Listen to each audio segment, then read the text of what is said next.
রাধে রাধে। আমি অনুপমার সংসারে আপনাদের স্বাগত জানাই।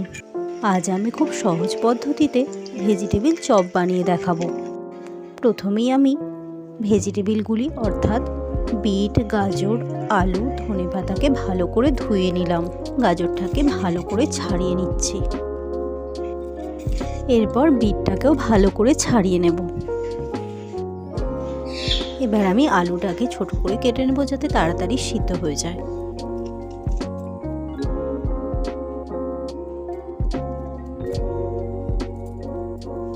ধনেপাতাও ছোট ছোট করে কুচিয়ে নেব।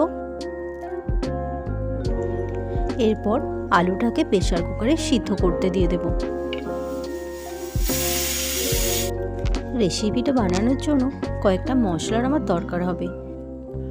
যেমন আপনারা এখানে দেখতে পাবেন 5 ফোড়ন, নুন, চিনি, শুকনো লঙ্কা, ধনে, জিরে এবং এলাচ।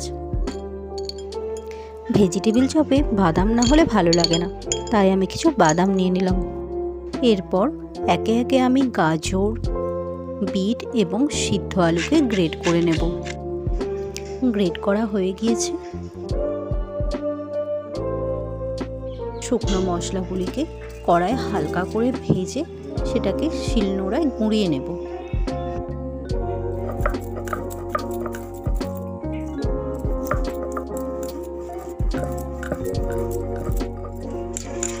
আমার মশলা বাটা হয়ে গেছে। এবার আমি বাদামগুলিকে ভেজে নেব।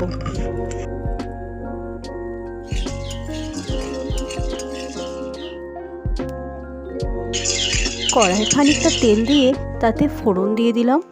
এরপর গাজর, বিট এবং আলু সিদ্ধ গ্রেট করা সবই একে একে দিয়ে দেবো।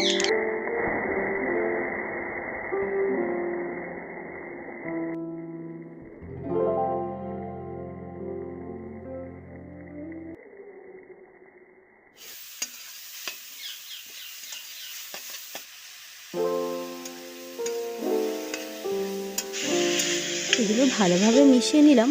এবার নুন আর চিনিটাও দিয়ে দেব।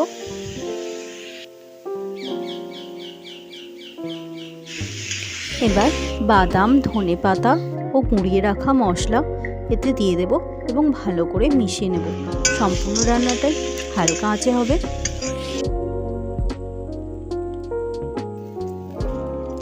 ভেজিটেবিলের পুরটা এবার হয়ে গিয়েছে।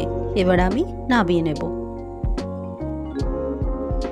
এবার আমি ভেজিটেবিলের আকার দিয়ে নেব। আপনারা পছন্দ মতন আকার দিতে পারেন। এখানে আপনারা 3টে প্লেটে 3 রকম জিনিস দেখতে পাবেন। প্রথমটায় নিয়েছি ময়দা, দ্বিতীয়টায় রয়েছে গোলা ময়দা নুন মেশানো এবং তৃতীয়টায় রয়েছে টোস্টের গুঁড়ো।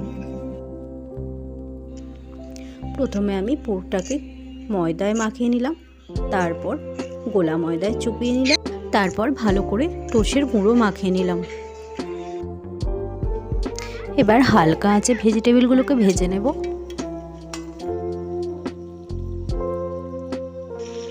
ভাজা হয়ে যেতে একটু স্যালাড আর সস দিয়ে ভেজিটেবিলগুলো সার্ভ করলাম।